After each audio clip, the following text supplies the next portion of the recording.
Good Night Construction Site by Sherry Deskey-Rinker and Tom Lichtenheld. In this video, I'm going to share with you how you can take a simple toddler board book and create some interesting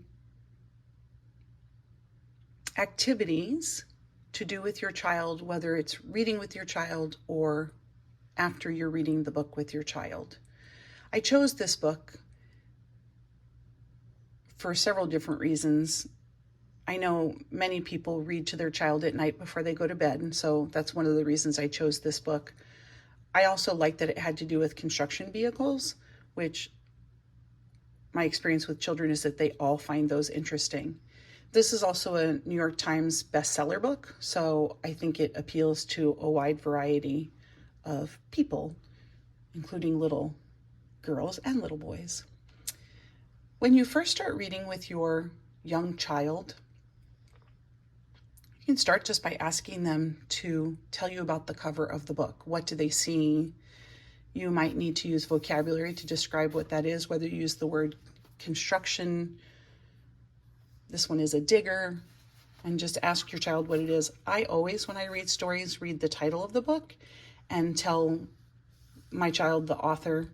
Sometimes there's also the illustrator on there. I do actually use those words with children, whether I'm teaching in class or reading with my own little ones at home, because the more often you do that, the more often not only will they remember it, but they will understand what an illustrator is, the person who draws the pictures. Not only do I really appreciate the illustrations of this book, but I also love that it is a rhyming book.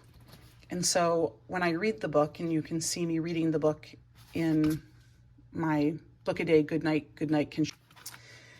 So when reading to my child, I would read, down in the big construction site, the tough trucks work with all their might. To build a building, make a road, to get the job done, load by load. Road and load rhyme. That means they have the same middle and ending sounds. Road, load.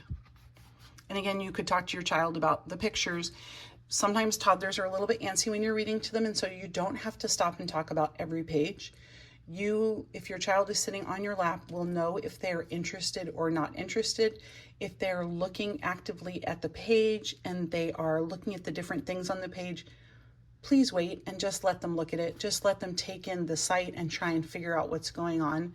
Remember, most young children don't have the experience to know what a construction site is, what all of these different construction machinery pieces are, that this is dirt, that this is a building being constructed. So part of reading is exposing children to these new places and new ideas so that they have a frame of reference.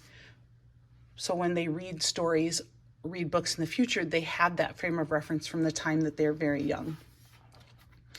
The sun has set, the work is done. It's time for trucks to end their fun. Done and fun, those also rhyme. They have the same middle and ending sounds.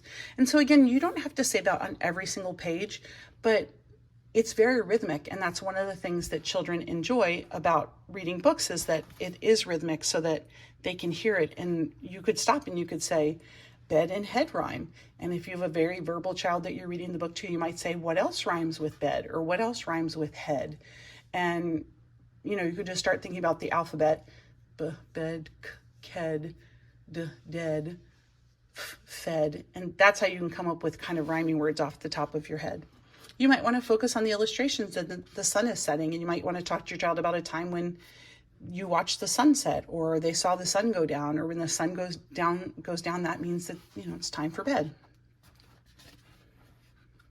Again, you can address anything in the pictures that is of interest to your child. Team and beam rhyme, high and sky rhyme, mark and dark rhyme.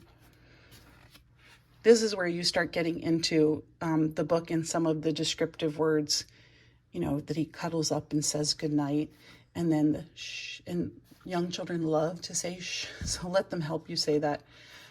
As you go through the book, there are lots of descriptive words which are really fun, and you can ask your child to make those sounds or noises with you. The further you get into the book, the more you might want to pulls up his chute, turns off his, and then just leave it and see if your child will fill in that word. Especially if it's not your first time reading it, there's a high likelihood your child will then say light, and they basically are filling in the word. It doesn't mean they're able to read that word. It means that they have listened to you read the story enough that they're able to fill in, oh, I remember that bright rhymes with light, or that they remember that part of the story and what it is. Again, the more you do that, the more often children will be able to fill in the rhyming word. There are some pictures that amuse me. So these are the Z's that then become part of the building, which again, I think is more for adult entertainment than for children. But there's a little guy standing, yelling outside his, I assume, apartment or house, and he says, "Hey, pipe down," which again is a little bit play on words that, right, they're dealing with pipes and moving pipes. That's part of a construction site. Again, you can continue talking about the story itself, the different construction vehicles, the sounds they make. You could, if you wanted to, talk to probably not necessarily a toddler child, but maybe one that was slightly older, about realistic versus fictional. So construction vehicles do exist, that's realistic, but how the author and illustrator chose to illustrate them is not realistic. Obviously, they don't have eyes and teeth, although sometimes it does look like that, doesn't it? Again, every page has rhyming words on it, which, again, it's very rhythmic, and this book is great to point out rhyming words with your little one.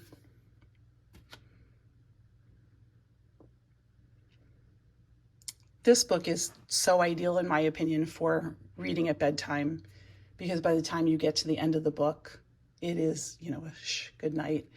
And it just seems like it would be a lovely way to end the day with your child. I hope you enjoyed that guide to reading a board book with your young child. I will do additional videos so you can see how there are different books that we can focus on different literature skills. This one happened to be rhyming words, to help your child be successful and have a love of literature. Please like the video and subscribe if you'd like to see more. Book a day.